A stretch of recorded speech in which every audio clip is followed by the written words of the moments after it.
Delhi airport पर बढ़ा air traffic congestion. G20 summit में आए अमेरिका के विमान को जयपुर डाइवर्ट करने की सूचना मिल रही है। हरक्यूलिस विमान बताया जा रहा है। दिल्ली एयरपोर्ट पर एयर ट्रैफिक कंजेशन बढ़ा है। आपको बताएं कि जिस तरीके से विदेशी मेहमानों के आने का सिलसिला शुरू हो गया है, उस वजह से एयर ट्रैफिक कंजेशन बढ़ा है। G20 समिट में आए अमेरिका के विमान को जयपुर डाइवर्ट करने की सूचना मिली है। हरक्यूलिस विमान ये बताया जा रहा है जिसे डाइवर्ट करने की सूचना मिली है। तो देखिए, G20 इस समिट में शामिल होने के लिए विदेशी मेहमानों के आने का सिलसिला शुरू हो गया है। आज शाम को जो बाइडेन भी पहुंच जाएंगे। प्रधानमंत्री और जो बाइडेन की द्विपक्षीय वार्ता भी होनी है। G20 समिट में तमाम देशों के राष्ट्रीय अध्यक्ष पहुंचने वाले हैं, उसको लेकर तैयारी भी पूरी की गई है। लेकिन अगर एयर ट्रैफिक कंजेशन की बात करें तो दिल्ली एयरपोर्ट पर एयर ट्रैफिक कंजेशन बढ़ गया है।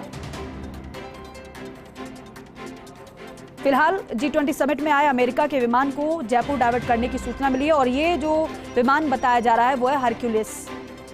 जियाउद्दीन खान हमारे साथ जुड़े हैं। जियाउद्दीन, क्योंकि विदेशी मेहमानों के आने का सिलसिला तो शुरू हो गया है, इस वजह से दिल्ली एयरपोर्ट पर जाहिर सी बात है एयर ट्रैफिक कंजेशन बढ़ेगा, लेकिन ऐसे में जयपुर डाइवर्ट करने की सूचना जो मिल रही है उसकी जानकारी क्या है?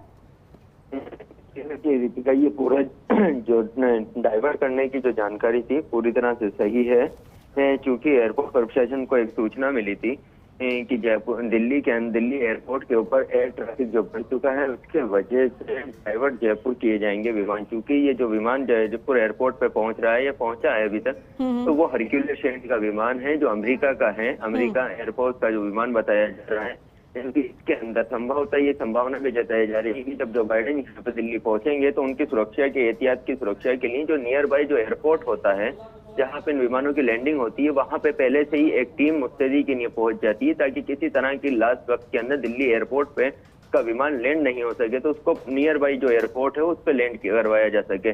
फिलहाल अमेरिका के जो हरक्यूलिस जो विमान है यहाँ पे पहुंचा है, उसके अंदर सुरक्षा कर्मी भी हैं। तमाम वो सुरक्षा के उपकरण हैं जो एक अमेरिकी राष्ट्रपति की सुरक्षा के अंदर तैनात रखे जाते हैं। जी दीपिका। और जियाउद्दीन, इससे एयर ट्रैफिक पर कितना प्रभाव पड़ने वाला है फिर, अगर ओवरऑल सभी फ्लाइट्स की बात की जाए? देखिएगा कि अगर ओवरऑल तमाम दिल्ली में G20 समिट चल रहा है, उसकी वजह से चाहे वो बस का हो या रेलवे का हो या फिर एयर ट्रैफिक हो, कई फ्लाइट कैंसिल की गई हैं, कई ट्रेनें 22 से ज्यादा ट्रेनें रद्द की गई हैं और कई बसें ऐसे हैं जिनका रूट दिल्ली के लिए संचालित नहीं हुए। कुल मिला के देखा जाए तो G20 समिट को लेकर 8 से 11 तारीख तक इसी तरह के हालात रहने वाले हैं।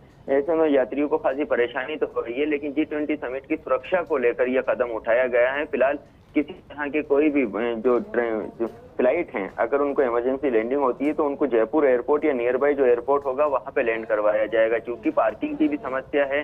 G20 समिट के अंदर कई देशों के अध्यक्ष भी आ रहे हैं, कई देश प्रेसिडेंट भी आ रहे हैं, तो ऐसे के अंदर उनके साथ उनके सिक्योरिटी वाहन भी आते हैं, सिक्योरिटी जो विमान होते हैं वो भी आते हैं, उनके जो अधिकारी होते हैं वो भी आते हैं। तो ऐसे में पार्किंग की समस्या भी दिल्ली एयरपोर्ट, इसी वजह से जयपुर एयरपोर्ट के ऊपर विमानों का डाइवर्जन का सिलसिला शुरू हो सकता है। ठीक है, डाइवर्जन होगा तो फिर यहाँ पर भी असर देखने को मिलेगा। बहुत शुक्रिया आपका बातचीत के लिए, जानकारी के लिए।